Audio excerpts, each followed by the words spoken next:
abstrak menjadi angka 1, angka 2, angka 3, angka 4, atau urutan pertama, urutan kedua, urutan ketiga, urutan keempat sampai urutan ke 10. Itu makna pembelajaran dengan konteksnya adalah daftar hadir. Ini akan mengajarkan tentang komposisi dan dekomposisi. Bapak Ibu bisa menggunakan judul bingkisan hari raya atau konteksnya adalah bingkisan hari raya.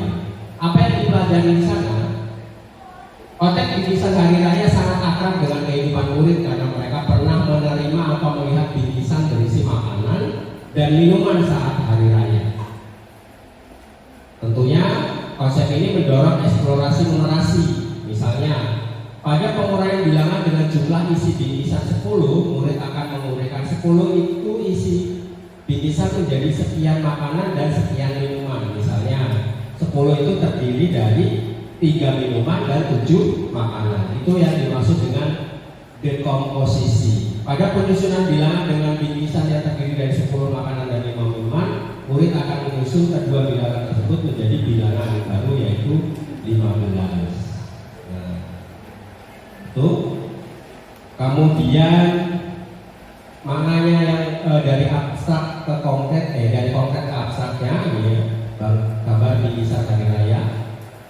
Jenis makanan dan minuman dalam bingkisan bisa disesuaikan dengan budaya lokal murid. Misalnya di daerah Jawa Barat, bingkisan dapat berisi rengginang, dodol, minuman bandrek, sedangkan di tempat lain bisa isinya berbeda.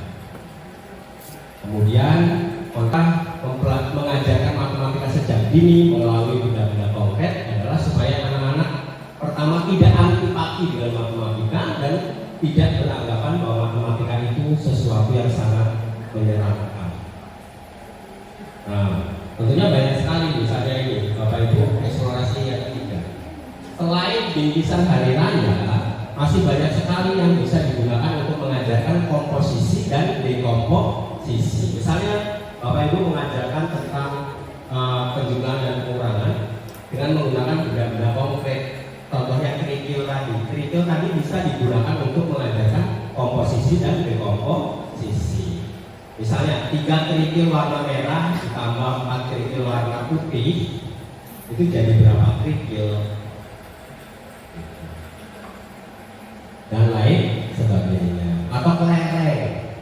Kelereng itu kan sesuatu yang mungkin kalau di lingkungan kita hal yang sudah sangat kontekstual dengan anak-anak banget. Mereka bisa jadi sering main kelereng. Sampai sini ada pertanyaan Bapak Ibu sebelum saya lanjutkan ke materi yang selanjutnya. Bisa dipahami?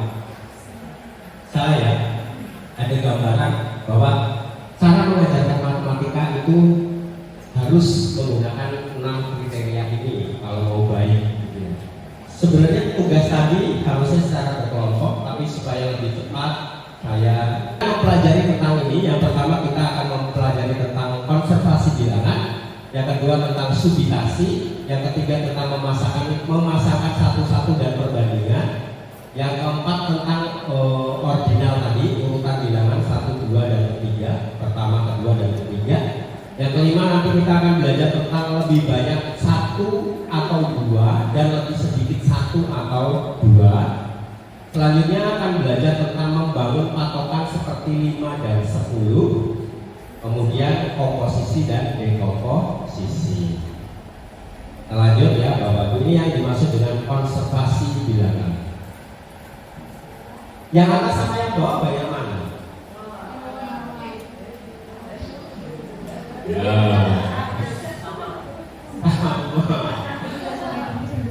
Kalau anak-anak kira-kira jawabannya mana? Nah, itu yang saya sebutkan tadi bahwa anak-anak memang belum memiliki konservasi bilangan yang memadai. Pemahaman tentang bilangan mereka belum seperti kita orang dewasa. Jadi menurut mereka yang bawah itu jumlahnya lebih banyak karena mereka melihatnya sepintas. Tapi ketika dihitung jumlahnya akan sama. Ini yang dimaksud dengan konservasi bilangan. Ubin warna apa yang jumlahnya lebih banyak Bagaimana cara menjawab pertanyaan yang kedua?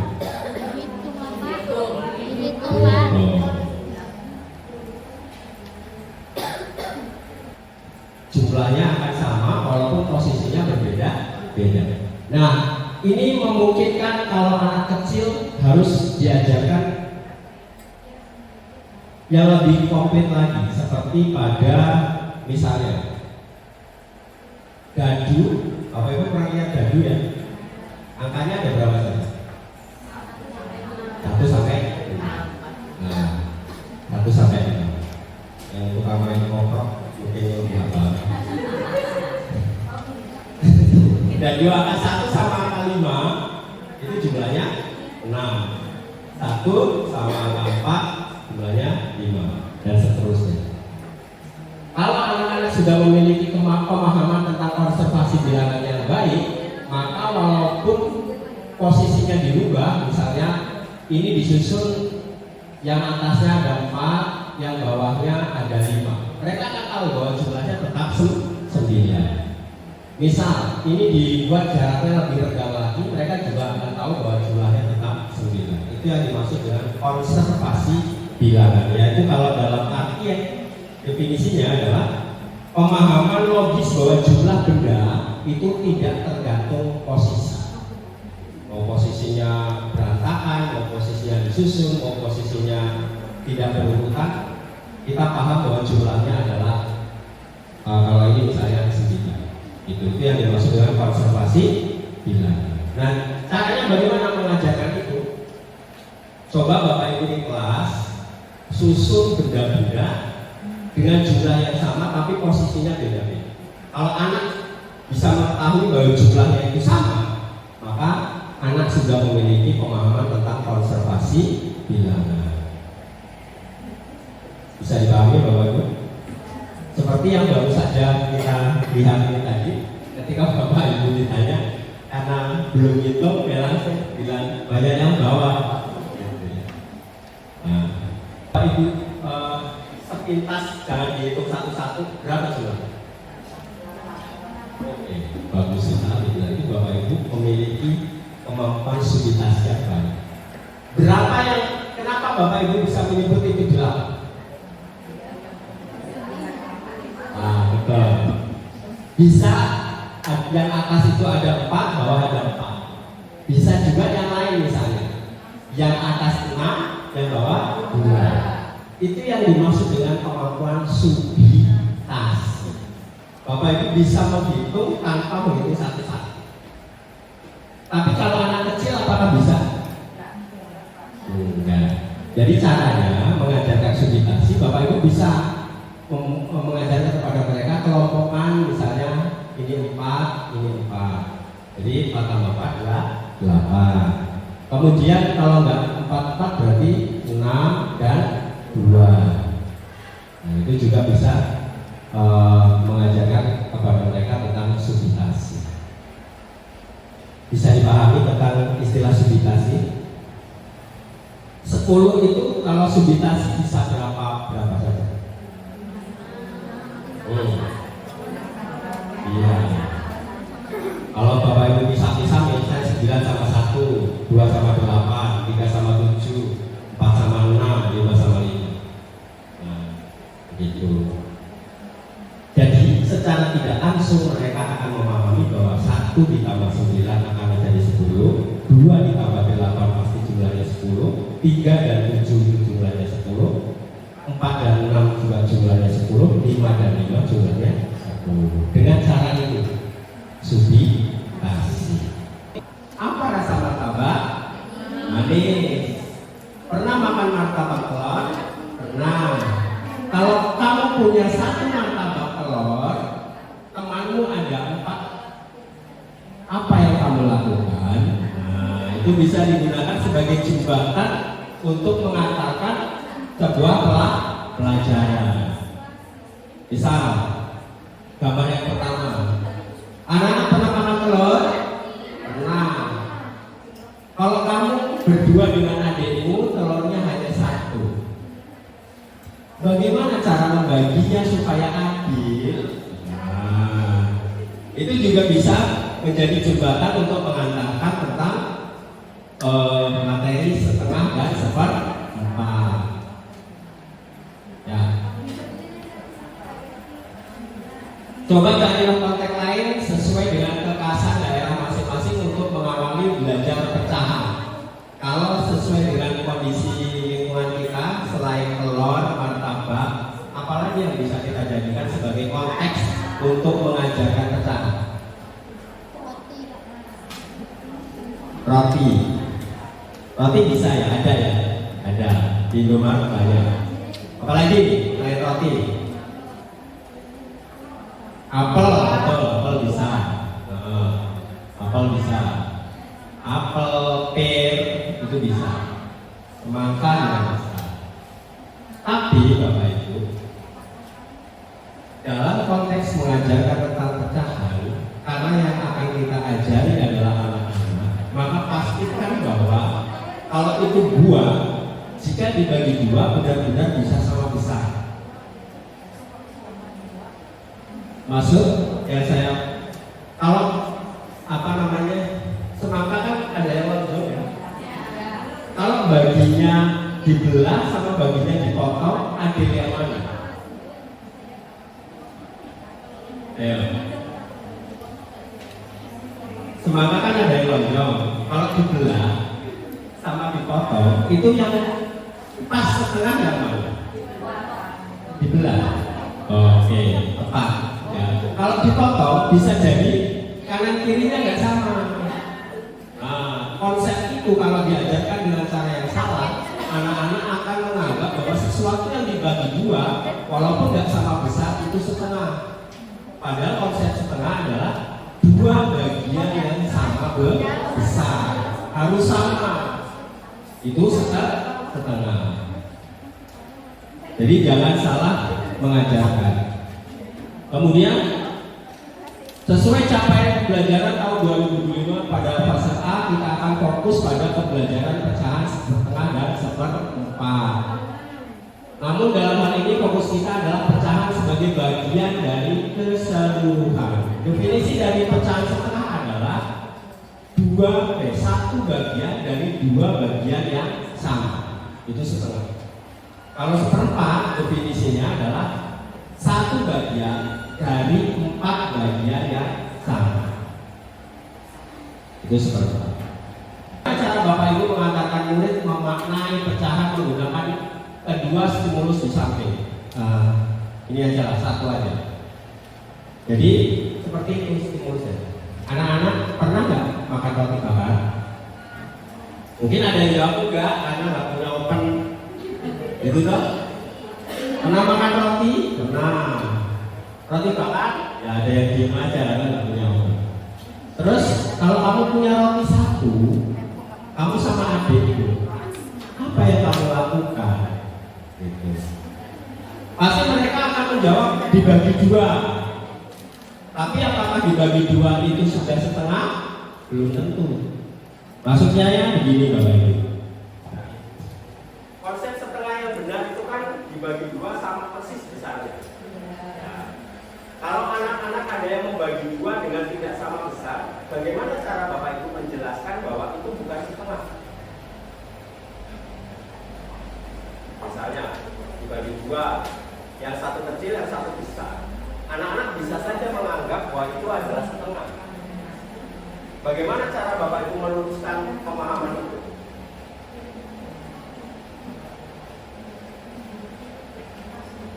Mas Adi?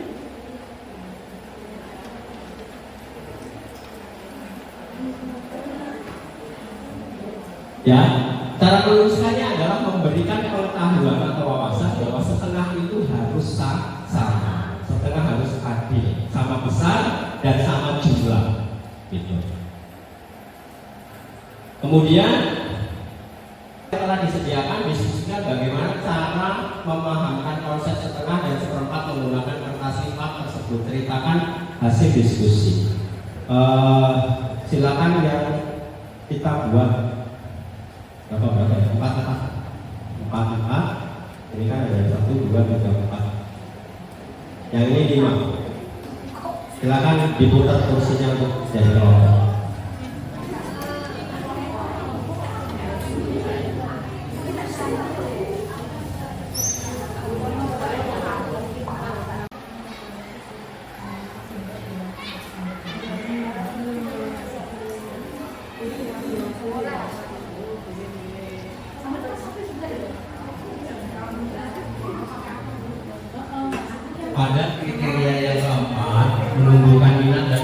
datang ke kelas.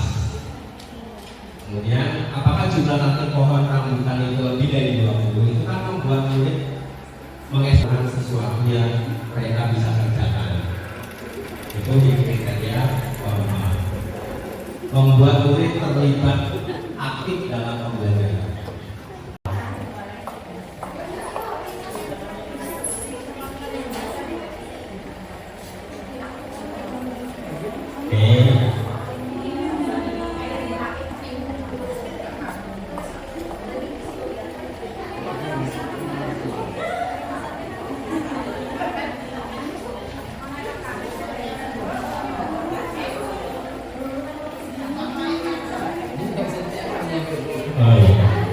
Mau diganti?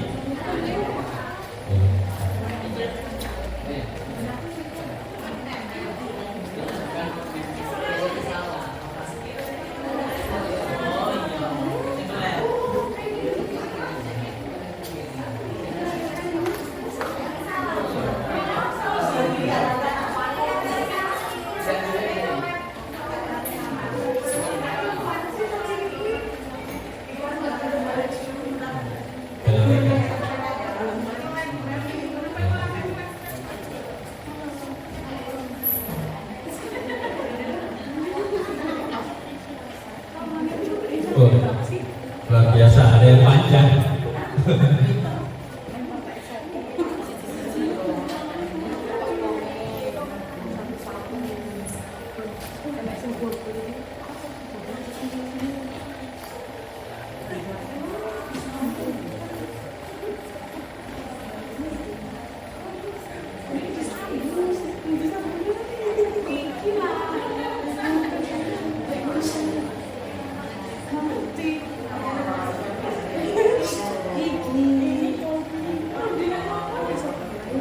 Pilih 3 ya Bapak Ibu, pilih 3 untuk saya baca.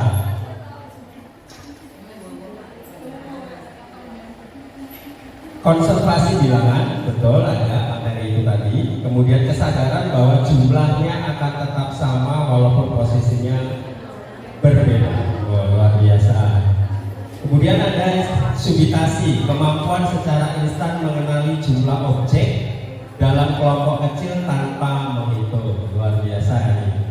Kemudian memasangkan satu-satu perbandingan, ada materinya tadi, menghubungkan nama bilangan dan simbol bilangan, kardinal dan ordinal, betul.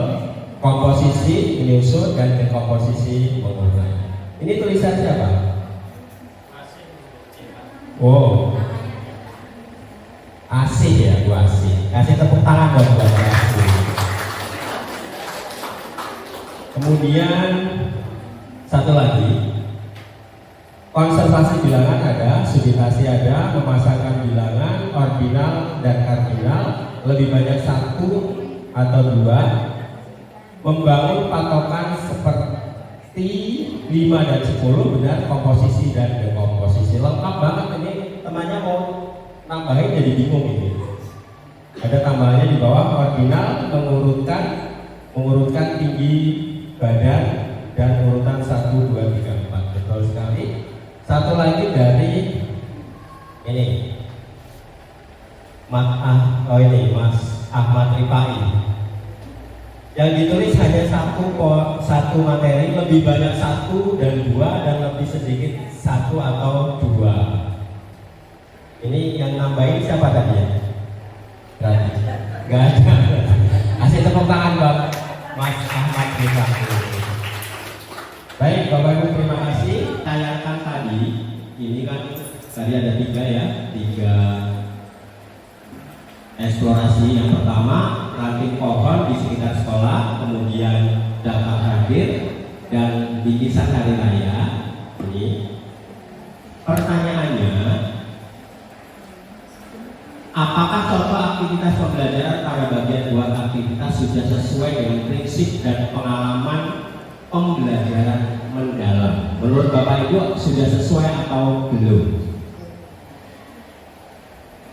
3 aktivitas tadi sudah sesuai dengan prinsip dan pengalaman pembelajaran mendalam? Apakah sudah sesuai? Gak ada yang berani menjawab.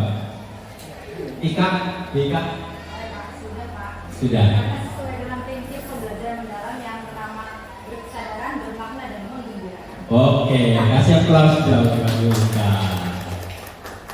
Oke, sudah selesai. Ada lagi yang mau nambahin misalnya? Cukup?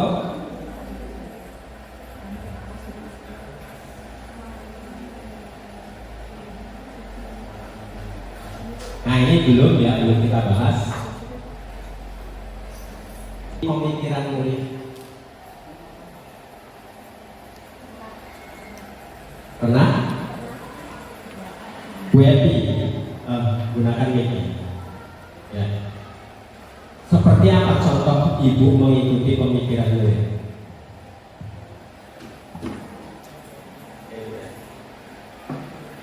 Misalnya seperti tadi yang Bapak jelaskan, 10 itu dihasilkan dari berapa ditambah berapa, itu kan pasti akan berbeda-beda. Nah nanti saya pasti akan menyelidiki bagaimana pola berpikir anak itu. Kok bisa jawabannya itu? Kenapa jawabannya berbeda-beda? Kadang Bapak Ibu, murid justru menemukan sesuatu yang berbeda dari apa yang kita jelaskan. Nah, tugas Bapak Ibu adalah dalam konteks pembelajaran gunakan juga cara mengikuti pemikiran murid. Strategi apa yang digunakan murid, representasi yang mereka buat, baik gambar dan lain sebagainya, dan alasan logis apa kenapa mereka menjawab seperti itu. Nah, soal-soal yang bisa Bapak Ibu gunakan untuk mengikuti pemikiran murid, misalnya, bagaimana kamu tahu itu 5? Murid pasti akan ada yang menjawab, kalau 3 di bawah, 2 di atas, itu 5. Ada juga yang akan menjawab, saya menghitung semuanya. Ya kan? Apakah kamu mengikuti? Jadi itu kan ada pecahan setengah, pecahan 1/4, dan pecahan 1/8. Nah, untuk memudahkan anak, biasanya saya menggunakan media pembelajaran seperti kertas untuk pembelajaran 1/2 atau setengah. Biasanya kertas 1 lembar, saya potong jadi 2. Ini anak-anak kertas 1 dibagi jadi 2 jadi setengah. Ini namanya contoh pecahan 1/2 seperti itu. Oke, kasih tepuk tangan. Oke, terima kasih Bu.